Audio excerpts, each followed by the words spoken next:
ಅದೇ ಬದುಕೋಕ್ಕೋಸ್ಕರ ಅನ್ನೋ ಥರ ತಿಂತಾ ಇದ್ದೀನಿ ನಿಜವಾಗ್ಲೂ. ಆಮೇಲೆ ಹಾಗೆ ಒಂದು ಬಿಸಿ ಬಿಸಿ ಕಾಫಿ ಕುಟ್ಕೊಂಡು ನಾರ್ಮಲ್ ಆಗಿ ಆ್ಯಕ್ಚುಲಿ ಇವತ್ತು ನಾನು ಕೆಲವು ಜನ ನೋಡ್ತಾ ಇರ್ತೀನಿ ಆಯಿತಾ, ಪಾಪ ಇವ್ರು ಎಷ್ಟು ಬೇಸತ್ತೋಗಿರ್ಬೇಡ ಕೆಲಸದ ಮೇಲೆ ಯೋಚನೆ ಮಾಡ್ಕೊಳ್ಳಿ, ID ಕಾರ್ಡ್ನ ಹಿಂದೆ ಹಾಕೊಂಡು ಹೋಗ್ತಿದ್ದಾರೆ.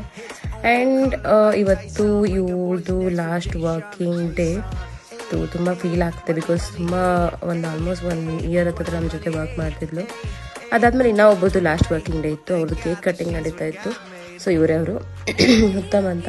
ಸೊ ಅವ್ರದ್ದು ಒಂದು ಕೇಕ್ ಕಟ್ಟಿಂಗ್ ಎಲ್ಲ ಸೆಲೆಬ್ರೇಷನ್ ಆಯಿತು. ಅದಾದಮೇಲೆ ನಮ್ಮ ಟೀಮವ್ರಿಗೂ ನಾವು ಕೇಕ್ ಕಟ್ಟಿಂಗ್ ಸೆಲೆಬ್ರೇಷನ್ ಮಾಡಿದ್ದು. ಸೊ ಕೇಕ್ ಕಟ್ಟಿಂಗು ಮಾಡಿಕೊಂಡು ಅವ್ರ ಜೊತೆ ಸ್ವಲ್ಪ ಫನ್ ಮಾಡಿಕೊಂಡು, ಬಿಕಾಸ್ ಅವಳು ತುಂಬ ಎಂಟರ್ಟೈನ್ಮೆಂಟ್ ಆಗಿದ್ಲು ನಮ್ಮ ಟೀಮಲ್ಲಿ. ಸೊ ಹಂಗೆ ಅವಳ ಜೊತೆ ಒಂದು ಕೇಕ್ ಕಟ್ಟಿಂಗ್ ಮಾಡಿ ಎಲ್ಲರೂ ಹೇಳ್ರು ಅಂತ ಕೇಳ್ಕೊತಿದ್ದಾಳೆ.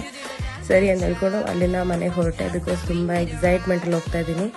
ಇವತ್ತು ನೈಟ್ ಹೊರಟ್ರೆ ಬೆಳಗ್ಗೆ ರೀಚ್ ಆಗ್ತೀನಿ ನಮ್ಮ ಕೂರ್ಗ್ ಅಂತಲ್ಲ.